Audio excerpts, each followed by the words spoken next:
C'est vraiment une très belle présentation. François Richard, on va aborder un problème essentiel. Bien, merci, Madame la Présidente, messieurs.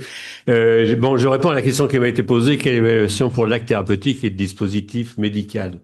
Alors, une diapo très rapide, parce que comme on va parler de choses qui sont para-chirurgicales, vous savez qu'il y avait la nomenclature générale des actes professionnels, la NGAP en 72, puis à la suite des travaux de Prieur et Portos, on est arrivé à la CCAM, donc qui permettait de mieux décrire la nomenclature en créant des actes médicaux avec un code pour un acte, et la NGAP étant réservée pour les consultations médicales et les activités des professions paramédicales.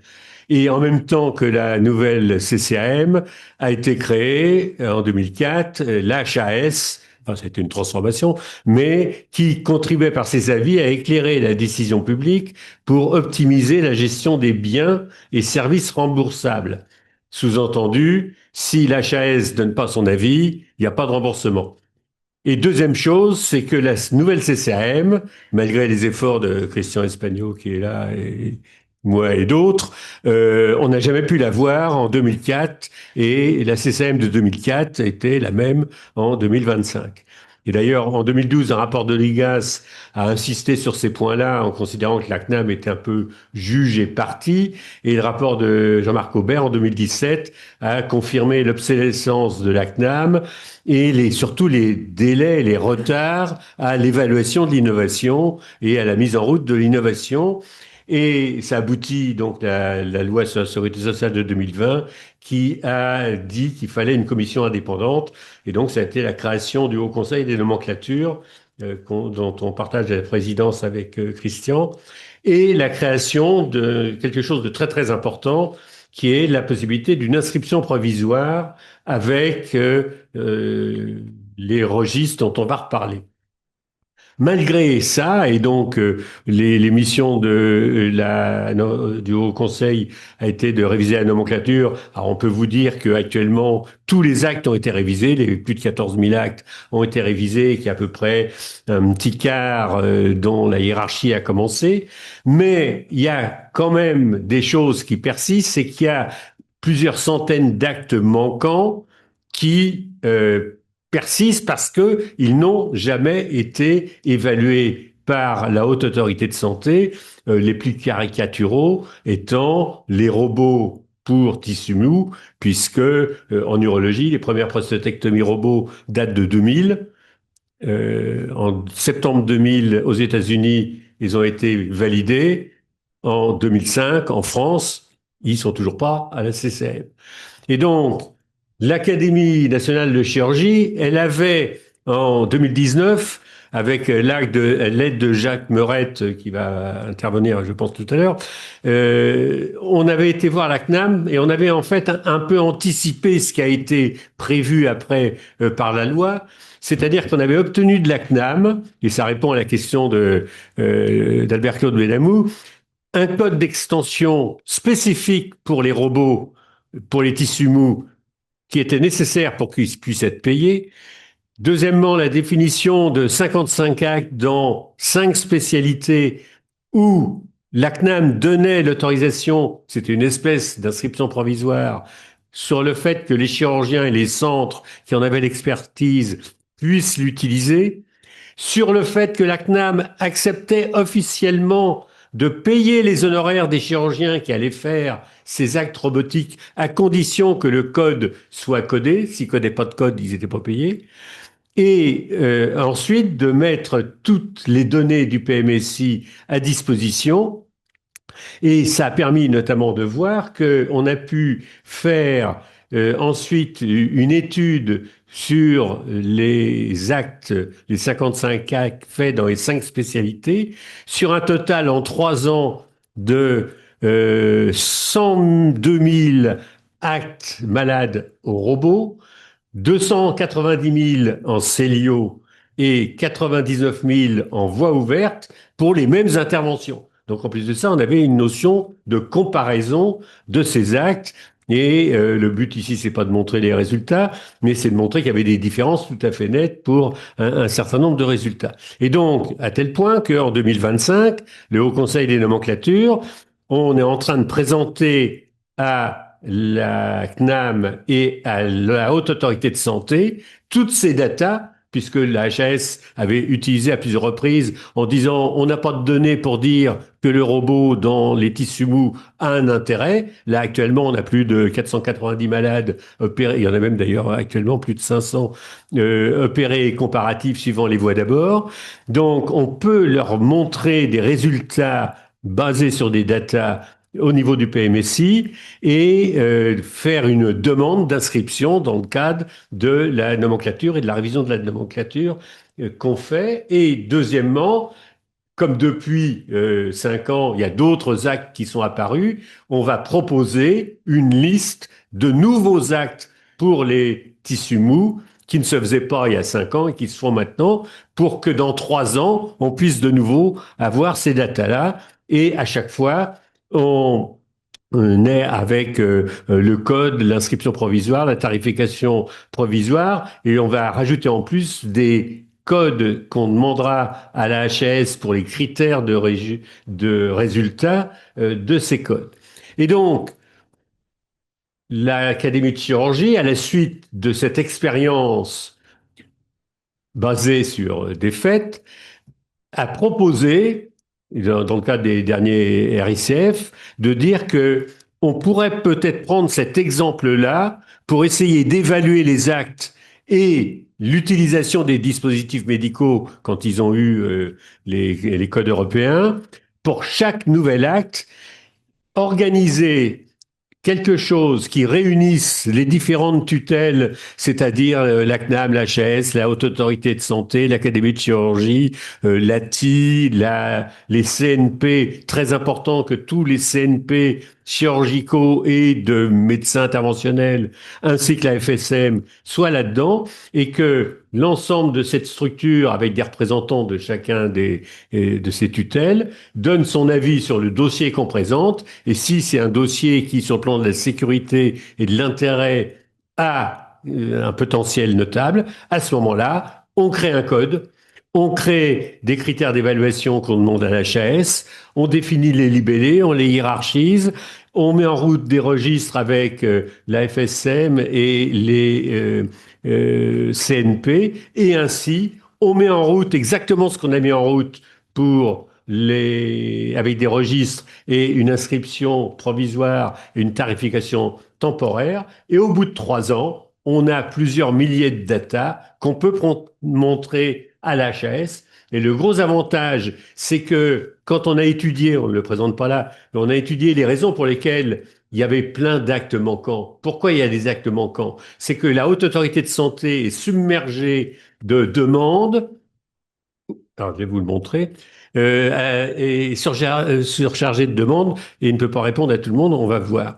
Et donc, on s'est dit, il y a actuellement un acte qui représente un cas d'usage qui est parfait, ça a été dit d'ailleurs tout à l'heure, c'est l'utilisation du robot pour les prothèses de genoux et de hanches, parce que c'est un acte qui a peu de différence entre l'intervention qu'il y avait avant sans le robot et on a vu ce qu'il y avait en plus et ce que ça permettait, que la prothèse, c'est la même que celle sans le robot, et que globalement, ça semble avoir un intérêt, mais que, comme certains l'ont dit, on a du mal à dire si c'est simplement le robot qui est responsable de ça ou s'il y a d'autres raisons et surtout si le malade et comment on peut encore améliorer de 20% de malades qui sont pas parfaits à éventuellement d'en avoir beaucoup moins.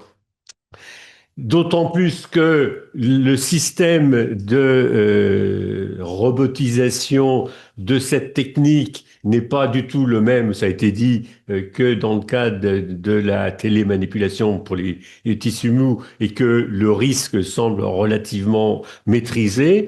Et d'autre part, ça aboutirait, si on faisait le même système pour l'orthopédie que ce qu'on a fait pour les tissus mous, d'avoir des bases de données françaises en grande quantité et rapidement compte tenu des chiffres qui ont été donnés, et de dire à la HAS, eh bien, dans 3 ans, si on met ça en route cette année, on aura les résultats et vous pourrez dire très facilement où ça marche pas. On a l'impression que ça marche plutôt, mais ils pourront le dire.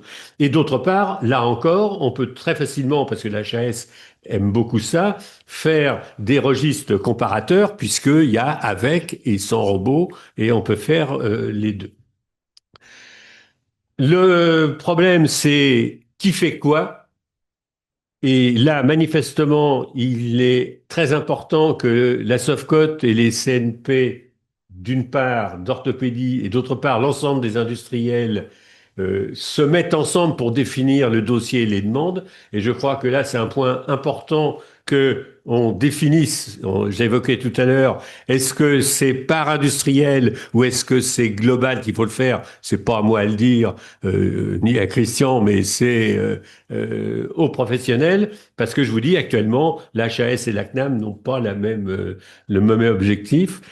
D'autre part, l'intérêt dans le profil, dans les procédures qu'on propose, c'est qu'on demande dès le départ à l'HAS qu'elle donne les critères qui lui paraissent les bons critères pour évaluer auprès des résultats, la qualité des résultats, et notamment qu'on implique, ça a été évoqué par Antoine, les PROMS et les CROM, parce que l'importance d'avoir l'avis des patients, et ça a été bien vu, est considérable. Et je crois que ça, c'est quelque chose de très très important. Et on a eu récemment avec Grégory Katz des réunions là-dessus. On a la possibilité d'avoir l'avis des patients de façon. Il y a maintenant des méthodes très très efficaces.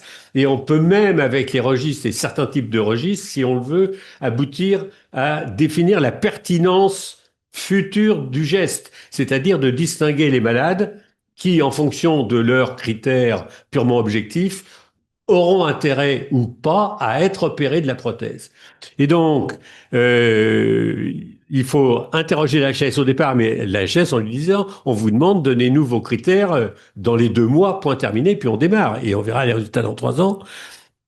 Ensuite, donc les mêmes CNP, Sofcote industriels, avec la FSM et le HN, travaillent sur les registres parce qu'il y a des problèmes. C'est le propriété des données des registres, car autant les propriétés techniques de l'industriel sont de l'ordre de l'industriel, les propriétés des registres doivent être de l'ordre appartenir au CNP et aux professionnels, avec évidemment un œil de la CNAM qui est le payeur, mais et des malades, mais ça doit dépendre à ce niveau-là. Il faudra avoir quelqu'un qui représente l'ATI, parce que ceux qui font les codes, et c'est quand même eux qui font les GHS et les GHM, et on a vu récemment dans le cadre de l'urologie, quand on oublie un GHM, c'est un peu embêtant quand même. Et puis discuter, mais là la chaîne peut aider avec la CNAM pour le financement provisoire, comme on a fait pour les robots à viser purement des tissus mous, et puis définir le boulot de la chaîne, qui est la hiérarchisation, les libellés, puis la maintenance. Et travailler aussi, je sais pas, je ne le vois pas là, mais avec Bertrand Lucax et le HDH, pour ensuite sortir tous les travaux qu'on peut faire au niveau du PMSI, des bases de données. Et je passe au suivant. J'en profite pour dire une chose qui me paraît assez importante, c'est que actuellement la HAS, elle est un peu d'ailleurs comme au MDR au niveau européen. Dès qu'on modifie quelque chose de plus ou moins important, mais même parfois pas très important, ils demandent de tout refaire dans les études d'évaluation. Et ça, c'est un véritable problème, surtout que la chirurgie est un acte thérapeutique opératoire, qu'il soit chirurgical ou interventionnel, il n'a rien à voir avec un nouveau médicament qu'on donne. Et quand les actes, je l'ai mis là de façon un peu schématique, mais un acte, c'est quoi opératoire? c'est des phases planifiées qui sont basées sur l'anatomie et qui sont faites avec des outils. Et en gros, il y a les voies d'abord, c'est pas compliqué, il y en a trois. Il y a la voie ouverte, la voie transpariétale et la voie transorificielle, les deux étant soit avec endoscopie, soit avec radio. Il y a ensuite toutes les dissections des plans pour arriver sur l'organe qu'on opère, et puis ensuite toutes les actions qu'on fait sur les organes. Quels que soient les outils, et par exemple, pour les voies d'abord qui ont changé, notamment avec la célioscopie, ça fait actuellement 40 ans qu'elle a été mise au point. 40 ans qu'on a l'expérience de la célioscopie. Il y a encore à la CCAM des actes de célioscopie qui ne sont pas acceptés et pour lesquels on demande de refaire toute l'étude complète. Alors qu'actuellement, on sait très bien que la célioscopie, on sait très bien où sont les problèmes et il n'y en a quasiment pas. Et donc, dernière chose, l'avantage d'essayer de généraliser et d'utiliser les robots pour les genoux et les hanches, ben, ça permettrait d'une part que dès le départ des études, les promoteurs, l'industriel ont des critères validés par la HAS pour que leur étude, à l'arrivée, on leur dise pas, bah oui, mais c'était pas ça qu'on voulait, on voulait autre chose. Deuxièmement, la systématisation des registres, elle favorise les bases de données. Ça, c'était une demande du ministère de la Santé. La traçabilité des actes est obtenue et on règle complètement l'assimilation des actes, car je vous rappelle qu'actuellement, une grande majorité des actes sont cotés par assimilation, ce qui fait que le SNDS et le PMSI sont totalement faussés, car il y a une boîte noire considérable où on a plusieurs dizaines de milliers de malades dont les actes qui sont inscrits ne sont pas les actes qui ont été faits. Et puis, on diminue le délai de réponse de la HAS parce que à chaque fois que la HAS n'a pas le temps de répondre à un acte, et le SNITEM a calculé que sur 10 actes demandés, la HAS répondait à 2, ça veut dire qu'il y en a 8 qui n'ont pas de réponse de la HAS, et l'absence de réponse de la HAS équivaut à un refus de la HAS, c'est-à-dire qu'il n'y a pas d'inscription à la CCAM. Et enfin, on permet ainsi, grâce à la maintenance du HN dont on s'occupe avec Christian, de pouvoir ne plus attendre dans 25 ans pour modifier les choses, mais tous les ans de revoir en fonction de l'innovation des actes, la manière dont on peut améliorer les choses. Je vous remercie.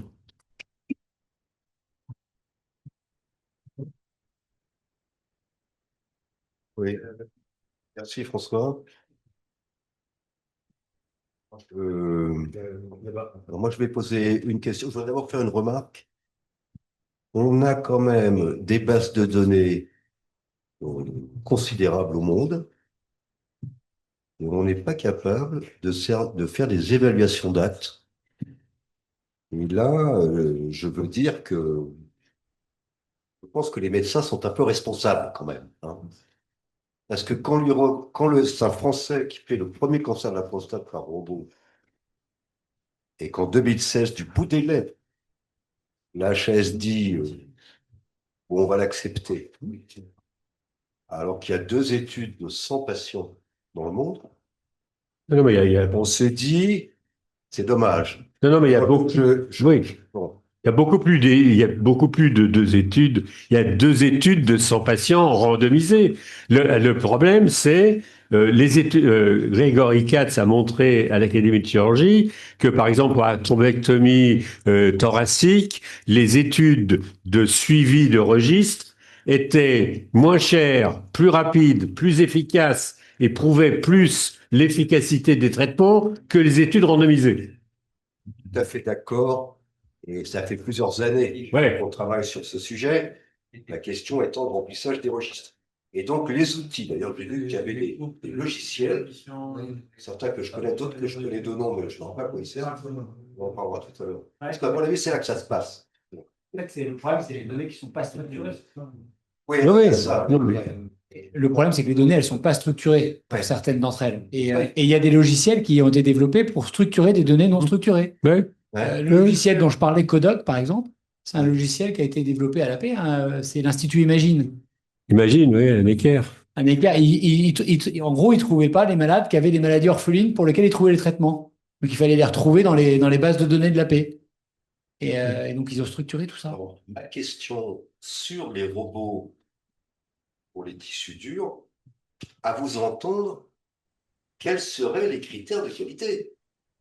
Parce que dans les tissus, nous on dit, bon alors le séjour est plus court, il y a moins de pertes sanguines, etc. Il y a moins de complications, bon. Mais là, dans les tissus durs, Mais c'est les proms, c'est les proms. Voilà, il y a deux façons. Il y a deux bras dans ce type d'évaluation. Il y a l'évaluation clinique et en tant que clinicien, c'est effectivement le CROMS, l'évaluation par le clinicien, et le Les PROMS, PROMS. l'évaluation standardisée par le patient. Ça, c'est l'évaluation clinique. Et puis, il y a l'évaluation médico-économique. Et là, on va parler de durée de séjour, de temps de bloc opératoire, de surcoût. Ça, on les a déjà, etc. celles-là. Et on va aussi parler de la consommation de soins en aval de l'intervention. Et ça, c'est des choses qu'on peut obtenir par les bases médico-économiques comme le SNDS. Donc vraiment, je pense que si on veut avoir une approche holistique et exhaustive de l'évaluation, il faut oublier aucun des volets. Donc il y a un volet registre clinique et il y a un volet médico-économique, base médico-économique. Oui, c'est bon. si vous voulez convaincre l'HAS, il va falloir quand même diminuer le seuil de 20% d'échec. Vous avez bien l'air sûr. de dire que dans l'état actuel des choses, il n'est pas démontré que le taux de résultat fonctionnel perfectible a été modifié.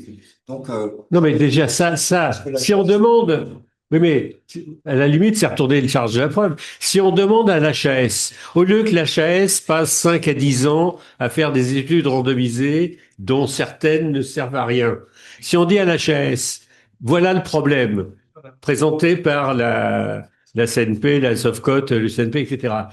Et on vous demande à vous, HAS, à ce moment-là, on vous donne 3 mois pour faire votre étude bibliographique, pour nous définir, vous en tant qu'HAS, puisque c'est vous qui donnez l'avis, quels sont les critères qu'il faut mettre dans le registre.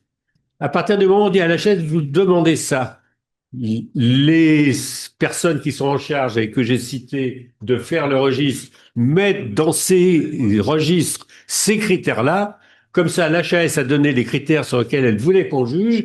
On jugera sur ces critères. Je dis pas du tout que le robot va marcher. Moi, j'en sais rien. Je suis pas incompétent. Je suis totalement compétent. Mais au moins, on pourra dire à l'HAS, vous avez demandé tel critère. Voilà les résultats sur ces critères-là. On compare avec avant et après. Et ensuite, vous prenez vos responsabilités. Tandis qu'actuellement, vous dites, on n'a pas de critères, donc on dit rien. Mais ça tient pas debout. On a une question encore dans la salle et ensuite une question à distance. C'est une longue histoire, hein, l'histoire de la HAS. Et puis, Oui, c'est pour ça que j'en ai pas parlé dans le détail. Parce que... ce que je voulais dire, parce que il me semble que ça fait longtemps, il faut vraiment la première chose à faire avec la HAS, surtout parce que les robots, ce sont des dispositifs médicaux, il faut qu'ils arrêtent de parler des études prospectives randomisées et de faire le comparatif avec le médicament. Tant qu'il reste... non, ils ont évolué. Il faut reconnaître... Non, pas du tout, je peux vous assurer. Oui. C'est toujours une grande bagarre avec eux. Pourquoi? Parce que vous avez parlé de 3 ans. Et ben pour les robots ou n'importe quel dispositif innovant, il y a des doublons avec l'ANSM. Il y a des doublons Oui, mais avec c'est le vrai. process pour le marquage CE. Oui.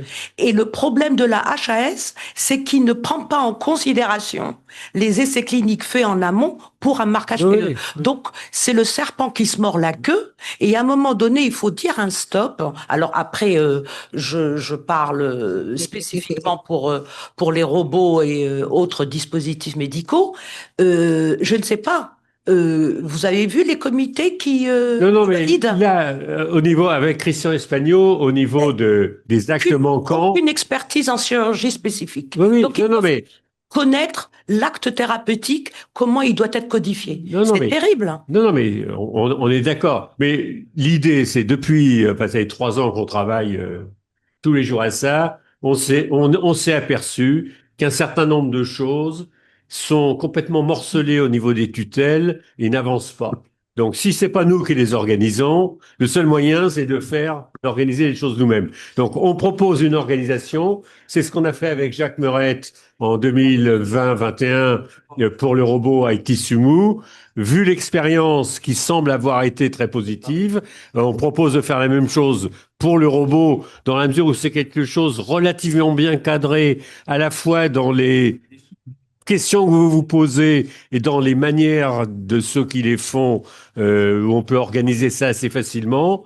J'ai mis une diapo avec qui fallait demander à quoi, et je pense que si on démarre ça très vite, on a une chance. Le HN appuiera fortement. On a une chance d'obtenir quelque chose. Je propose qu'on passe une dernière question, Jacques Meurette, et ensuite on va clore la session, mais on pourra discuter après la fin de la session entre nous. Oui, bonjour à tous. Bravo pour cet exposé qui est vraiment, enfin, cette session qui est vraiment très intéressante. Mais là, François de Richard vient d'insister sur ce que je voulais dire. Et c'est tout à fait normal. Je crois qu'il est impératif pour une intervention. Donc, j'ai vérifié, il y a eu en 2024 119 814 prothèses de genoux.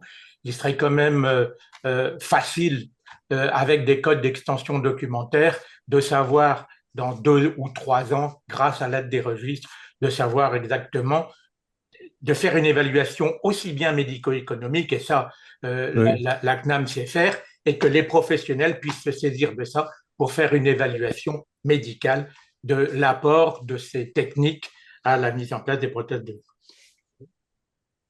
Aujourd'hui, la CNAM, elle ne sait même pas quand est-ce qu'on fait un robot ou qu'on fait une technique Bien conventionnelle. sûr, bien Donc, sûr. et même, j'irai plus loin, mon établissement ne le sait pas non plus. Et donc, pour pouvoir faire ces études, on a demandé à notre DIM de créer un code CCM Oh, interne qui code pas il code pas d'argent. ouais. Il s'appelle ROBO, et quand je mets ROBO 001, c'est un robot d'orthopédie. Quand je mets ROBO 002, c'est un robot DaVinci. Chirurgie. Comme ça, au moins, on peut tracer les actes. Ouais. Non, non, mais là, il faut tracer les actes. Bertrand va dire un petit mot là-dessus.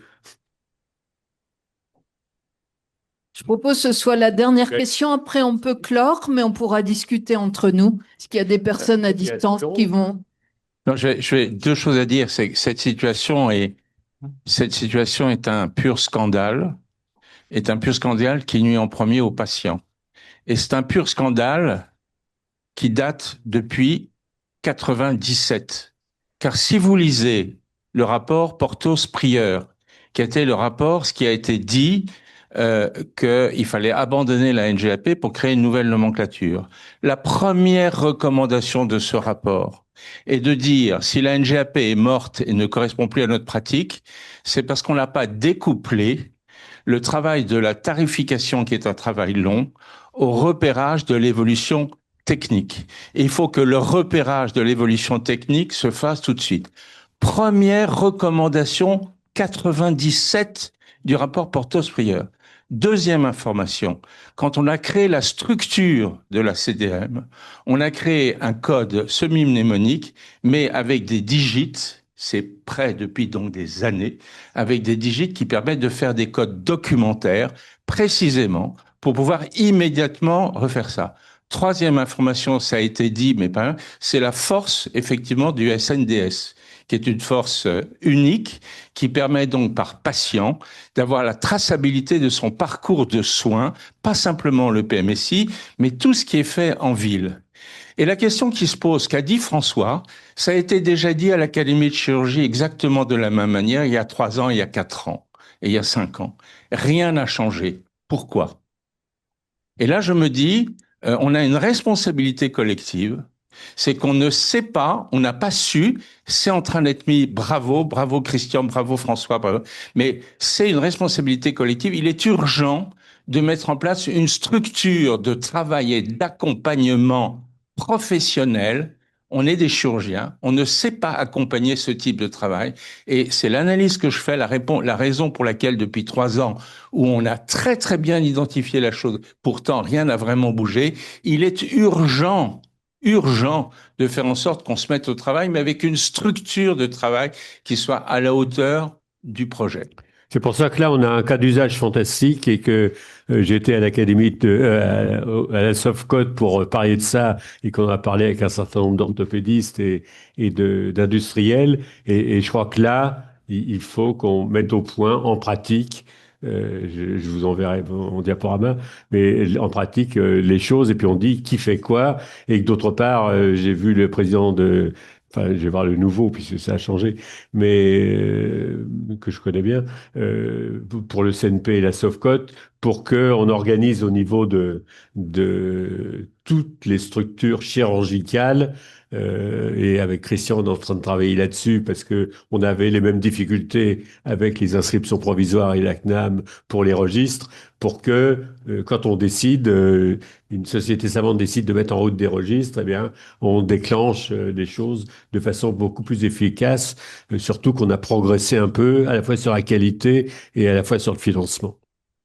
Merci beaucoup à tous pour la qualité de vos présentations. Et la session se termine.